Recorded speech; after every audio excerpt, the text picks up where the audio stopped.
All I'm asking is for it not to be idiotic. He's a sensible guy, sure. About that. Hello, welcome back to the letter. Ignore if you hear the fan in the background. Just ignore it. It's hot right now. Anyway, we continue. Darkness blurs the edges of my vision. Black tendrils twist and coil around my limbs. Soft footfalls echo from the far distance, scampering, moving in an odd rhythm with the sharp, piercing notes of her laughter. My scream threatens to burst, but my throat closes off ever so slowly. A chill seeps into every nerve of my body, washing away every sensation in me, apart from one. There's only fear. Once again, her laughter echoes, a sound both bitter and unforgiving. It is the last thing I hear before she reaches for me. The ground trembles. The world slows to a stop. Morning breaks into a blurry mess of vivid shapes and colors. Now there's no feeling of terror or confusion gripping me, despite the vague images that have driven me from sleep. Is this Isabella's room? This definitely Isabella's room. Awareness kicks in shortly, though slow and sluggish, as I blink away the last remnants of unconsciousness from my eyes. The early morning light already streams from the open windows when the memory sets in and the room finally comes into focus. Isabella's apartment. Yeah, that's what I figured. Pushing myself upright, my eyes wander idly toward her prone form. She's hunched over the coffee table, both her arms under her head while she continues to rest. Then to the chaos of papers and folders we left scattered over it, for sleep has claimed both of us. You've bunkered down here last night after both our nerves have calmed down, mine for the most part.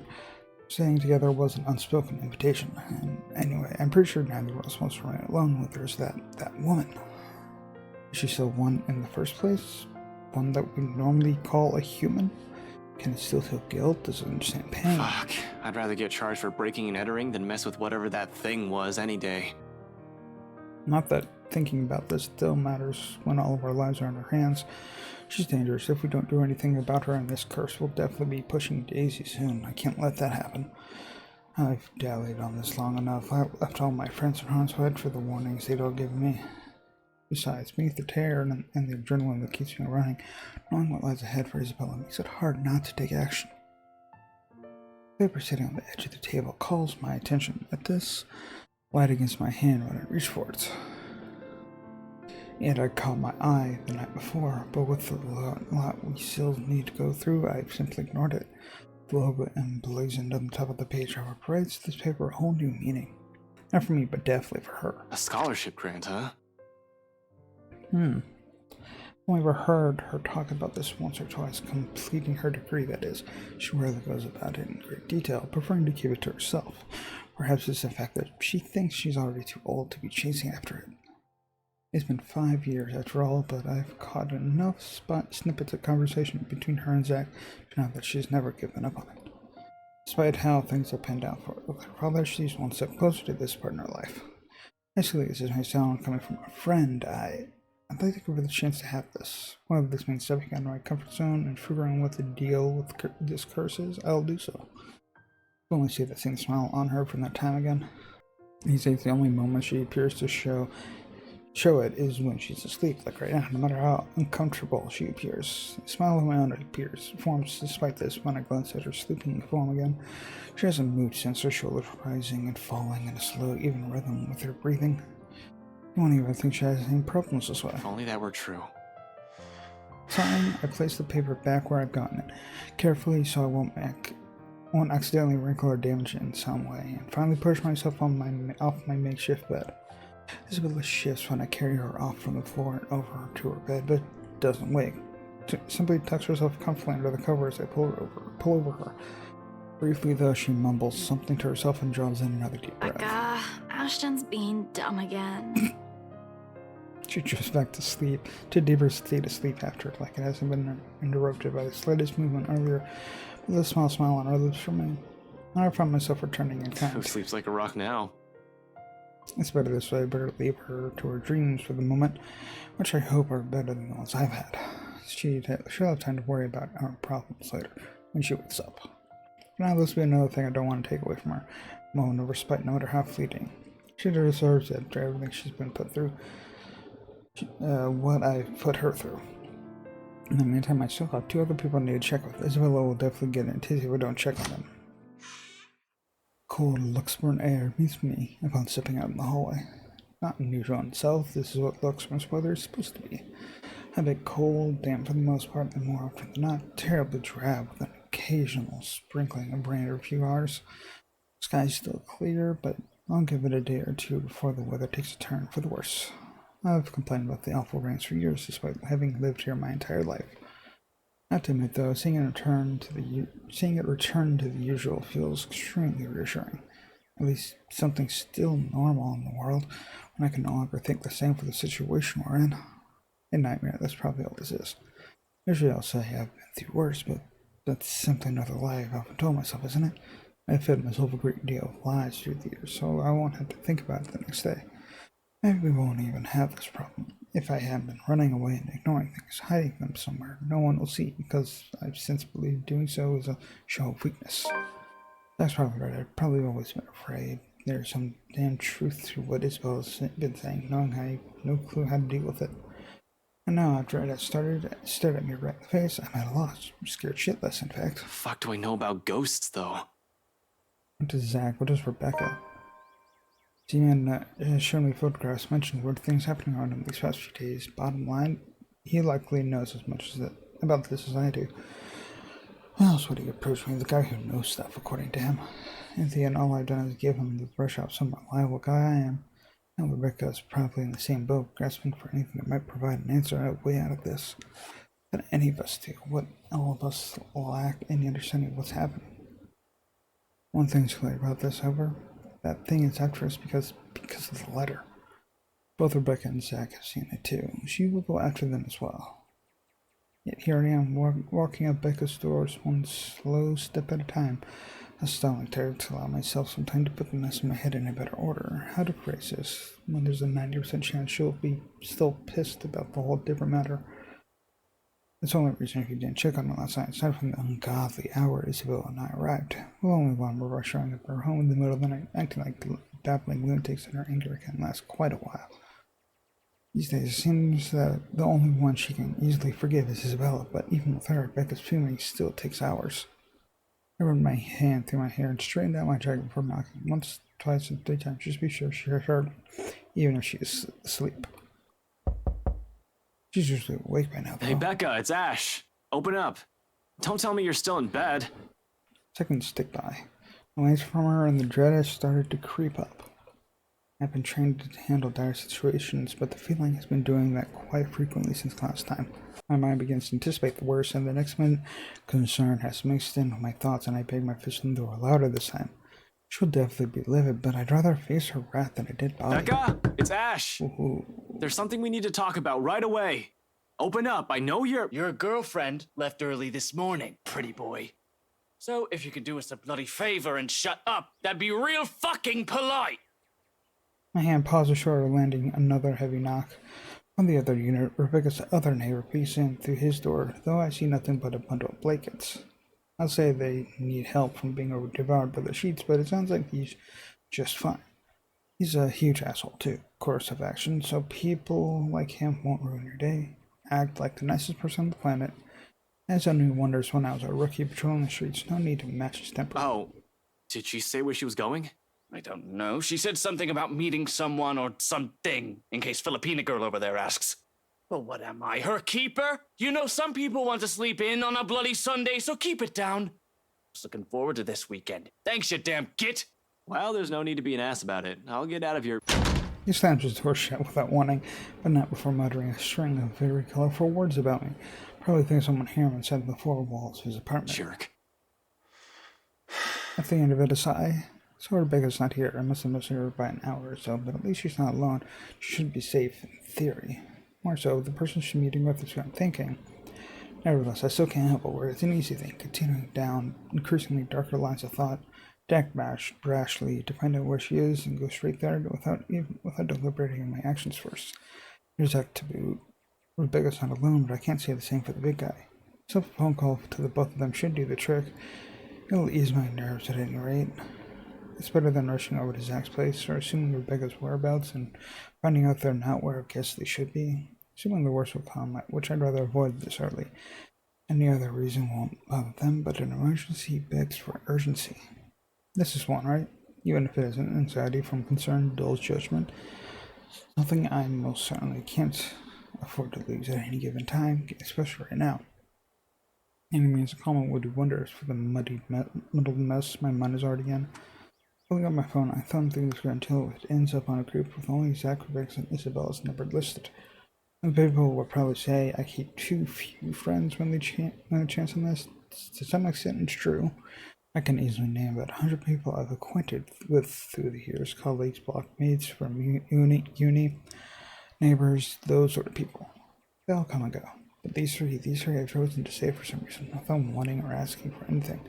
Unlike the others, none has Zach's kindness, Rebecca's patience, nor the sincerity in Isabella's eyes. One day these guys are just there, the next thing I know, being with them eases me. That heavy, somber feeling lingering in the air when you're standing alone in your apartment, or something as simple as spending your day off without anyone. I'll say it's loneliness, but this carries much more depth than that, if I can help it. I don't want to lose any of them to some stupid curse. A phone call may be the least comforting thing at the moment. Honestly, I prefer being in the same room with them right now, but I'll take what I can get. Becca first. She looked angry at me for worrying about her. She isn't some helpless damsel in distress after all. She isn't the shy little girl I knew when we were children. We're already far from the people we were back then, but that's more than enough to reason to check in on her. I don't have to imagine her taking anything head on. She'll do it instead of asking for help when she needs it. I don't care if she gets mad at me, if only to know that she's fine. A ring in the silence of the hallway. Its sound alone might as well be sharp enough to pierce through my ears. Another second passes, 2, 3. But when on the 9th ring I go straight to her voicemail, a cold feeling instantly lodges in my stomach. Rebecca Gales here. You've reached my voicemail. Sorry if I can't get to you right now. Oh, and if this is Isabella, yes, you're free to reheat the food in my fridge. Otherwise, leave a message. Probably just basically that's all, though I still barely manage to get my voice even when I speak. Hey, Becca, call me back when you're free. We need to talk. ASAP. Becca will be alright. Is alright. She's safe. She's with someone else. In the event that woman shows up, she'll have someone with her. Someone should be able to ask for help. She's safe. She can handle herself. Becca might have a fiery temper, but she knows when she's faced with something she can't handle herself. Rebecca will see my missed calls and she'll call me back. Though I don't express it enough, Rebecca is someone I consider important to me. Ooh. Aww. She's been my friend for the longest. Anybody else would have been fed up with me and left. That girl stuck to me, no matter how big of a jerk I've been. There's Zach and Isabella too now, of course. I'll always be thankful for having them around. The worst time before, however, Becca was there. No one believes it when I say it, but I surely had my alpha moments as a braided kid and as a horrible teen. Issues I've too many of them to count or refuse to deal with for a time. At least that's what Aunt likes to tell me. I tend to think nothing of it. It has mellowed down over the years, thanks to the professor mostly. But at times I do wonder if it still burdens me the way it did all those years ago. After all, life's terrible, especially around the time of my parents' separation. Looking back at it now, I had no reason to direct all my frustration toward everyone else. Well, I wasn't a kid who lashed out at anyone, preferring to keep it to myself and turning those negative feelings into more productive things. I've grown distant from a lot of people behind it, from my old friends back in my old school and the neighbors I've hung out with before moving. I've likely brought with me into adulthood. I was just so angry with everyone and everything. All I kept thinking about was myself, wondering, why me? In retrospect, I was selfish, a little bastard who thought the world revolved around me, that I shouldn't have been going through it. I believe my behavior was entitled, that I had the right. Tough times, she stuck with me, snapped me out of my little sulk, as she often phrased it, whenever she sees a chance to bring it up. She didn't tolerate my bullshit. She didn't leave me alone either. If anything, the whole thing made her stick around. Her concern may have grown a bit overbearing as the years went by, but she's still an old friend nonetheless. I owe her a lot. That won't change. Damn it. Where are you, Becca? Another message left on her voicemail, then on my third call, I hang up. For the time being, I can't do anything more than to wait for her to return my calls. Worrying aimlessly won't get me anywhere. Zach, on the other hand, that guy attracts trouble no matter how much he tries to avoid it. Doesn't know how he hasn't been too hot lately with a lot of people. His mention of plans yesterday doesn't sit too well with me either. He might be the next responsible adult after Rebecca out of the four of us, but I still gotta check on the big guy. Make sure he's doing okay at the very least, whatever he has planned on doing. All I'm asking is for it not to be idiotic. He's a sensible guy, sure. About that. However, desperation clings and pushes people to do things, rational or irrational, it doesn't matter. Clear thinking flies out the window the moment you're in danger, and I sincerely hope he has not found himself in a tricky situation. Again, about that. His phone doesn't even ring before he answers, or his voicemail at least. Hey, Zach. Well, a voicemail anyway. I'll get back to you as soon as I can. So, just leave a message, yeah? And no, Ash, you're not allowed to lockpick your way into my apartment again. Just do what any other decent human being does and call if I'm not around. Thanks. Did he turn it off? Why? I don't want to assume the worst yet. Maybe he has forgotten to charge it. Can't be. The guy can be a bit of a Boy Scout, even more than I am as a cop. He's a type who has an extra battery or power bank in his bag if he ever needs it. And he always does. He won't say anything to brag about it, but he's got quite roster of VIP freelance clients. He won't just leave his phone dead in case he's on the field, particularly when people will likely be looking for him. He always leaves his connection open whenever clients or his friends need him. Zach is a reliable guy. Reliable like that. Why isn't anyone answering? His mobile is in an out-of-range area. Sounds more plausible, although the thought of it doesn't completely shake off the unease. Unlike Rebecca and I, he took the time to listen to what Isabella said, and even if he didn't believe it, he was never the first one to offer help or try to do something. If he ends up trouble doing whatever it is, so help me, I'm going to.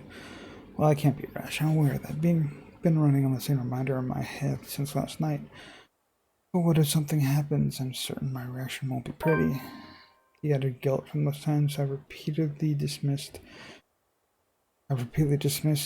him will surely haunt me. Yo, Zach, call me back, alright?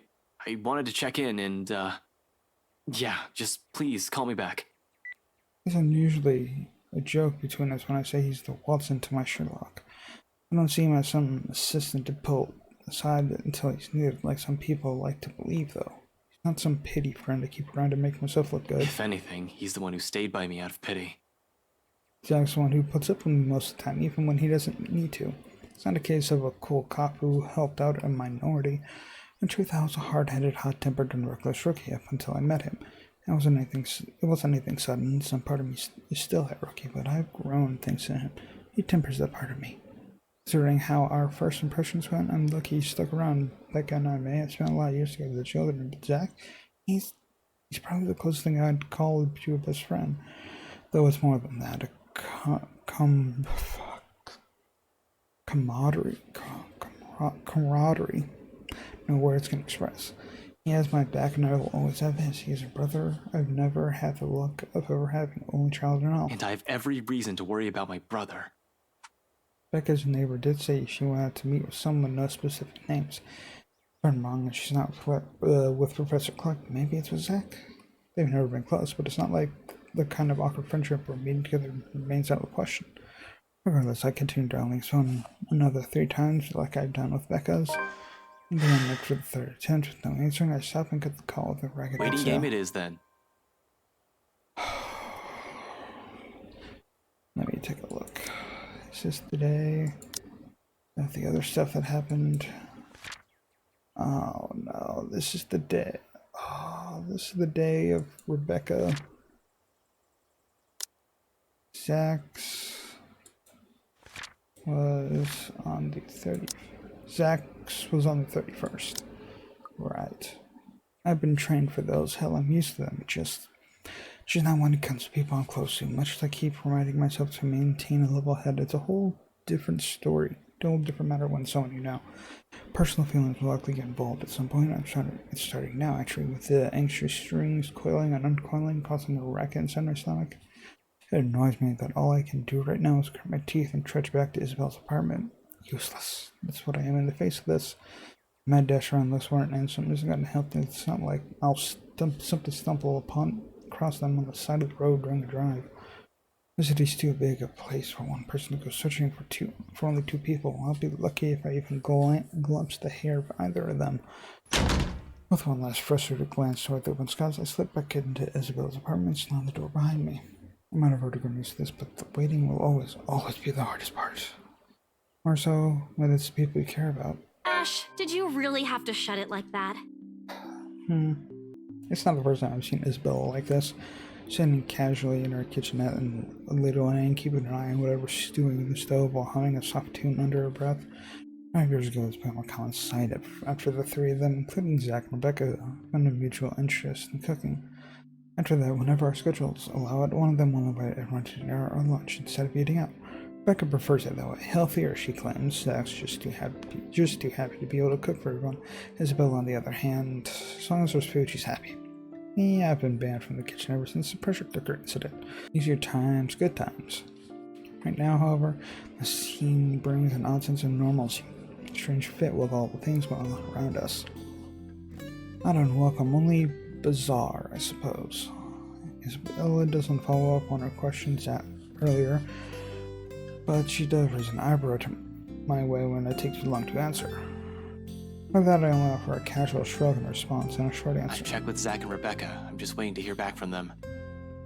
I'll add in a quip or two for her if the timing for a joke isn't off or doing so won't be inappropriate. I don't want to alarm her either. There's no reason to yet. Until I've reached an answer from Rebecca and Zach, whichever comes first. So you're going to hear from Rebecca. Sadly. Nevertheless, it's clear she has plenty of questions. It's right there in the subtle crease between her eyebrows and the inquisitive gleam in her eyes. Curious as she is, though, she decides against voicing all of her questions out. Instead, she shifts her attention back to the stove and gestures vaguely with her hand in the couch's direction. Well, if we're going to wait for them, don't stand around there. It's getting distracting. You're just cooking. How am I distracting? I don't know. Something might explode again, maybe. Zach's kitchen ban for you is also in effect here, you know. Now shoo, go. Stop hovering. You'll ruin the food. I'll be done here soon. She leaves no room for an argument by swatting the ladle at me, and just like that, I've been kicked out of the kitchen. After nothing else to do, I drift back to her tiny living space and slump down on the couch. Closing my eyes, I allow the noise from the television to guide my thoughts. Once I've been keeping at bay, freeing them in the cage I built around them, so I don't have to think.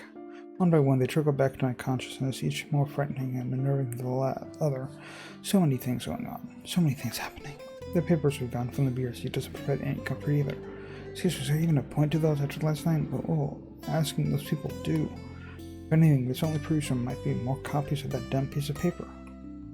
Yeah, we have one here, but how many exactly is there out there? More importantly, how do we get out of this stupid mess? Ashton. Damn it, I haven't felt this kind of bone for exhaustion in years. I don't want to think what might happen next in case I miss something. Shit. Rebecca, Zach, Isabella. They're all depending on me, and... Ash! A voice snouts out me out of my thoughts, abruptly wiping away everything running and racking at my head. This is suddenly Isabella's there, crouching in front of me on a crack an eye open. I wouldn't even know the exact moment that I'd been over to her, buried my head in my hands. Figures while she's staring at me like I fainted or something. The crease in her eyebrows grows deeper in my lack of response. Although she's merely staring at me without saying a word, her expression says everything. So much for trying not to alarm her with bad news. Sorry, I just spaced out for a moment. Don't mind me. For a brief moment, she seems to accept that quietly. She shifts, stands up, and takes the empty space right beside me. All done without a single comment. Then, the next thing I know, she's gently pushing a bowl in my hands. The scent reaches me first before I've gone the chance to take it, while she just handed me a faint, sweet smell of cocoa wafts from the dish. Calming, comforting, despite the multitude of things bothering me. Certainly smells like the kind of food you'll eat on a rainy day. Though from the get-go it doesn't look as appetizing. What is this even? Porridge? Why would you put chocolate in it and milk drizzled on top? Tells me my tastes are weird, and yet here she is handing me something equally as strange. In fact, she's already started digging into hers. I'm just not sure if the taste will be equally as appealing. Baffled, I glance her way. She offers no immediate answer. She simply continues eating as if she hasn't done so in a week. And her focus solely on the television. She's not watching over, just listening. As the background noise, the voice from it seemed too cheerful. Welcome distraction, if anything. It's only after she's finished eating off half the bowl does she acknowledge the question in my eyes. With the size, she cradles the dish in her lap, looks down at it, briefly lifts part, then closes hesitation, though I don't want to push her. There's a distant air in her, as if she has remembered something that warrants a poignant thought. But she speaks aloud, sound tone too careful, like she's still weighing our words, considering the proper phrasing before it. Its sincerity underlies each syllable once they're out in the open. You should eat. Back at home, Mama would never let us leave the house if we hadn't eaten breakfast yet. Even Papa has got an earful when he tried. So eat. You'll need it. She returns her food afterwards while I can only stare at the one she has proffered not a few minutes ago. Warm against my hands, tempting me to take a bite. Not that I don't appreciate this, but what good will this do? Zach and Rebecca's both out there. Who knows when that ghost will show up again? Even in our dreams we're not safe. But that's it, isn't it? We don't know when, and at present we still have a chance of respite, maybe the only one we'll have. Even if it's as mundane as sharing food between us quietly, just sitting side by side like this without exchanging any words. The intent hangs such unspoken in the air, something that probably goes as far back as the second she offered food. Still in the end, Isabella's never pushes it. Rather, she lets her own silence convey her hope. Oh, joy. Whether I'm allowing myself that break, she leaves it up to me. Okay, let us take a look. Take it off. Thank you. Let me get. Of course it'll go up. The words roll off my tongue, awkward and unfamiliar, far removed from those just the quips we shared. Yet she accepts this with a smile and nothing more. Regardless of everything left unsaid, the sight of it brings comfort. More so than any generous offer of food I can give. Though we both lapse into silence as we finish our food, there's ease in it.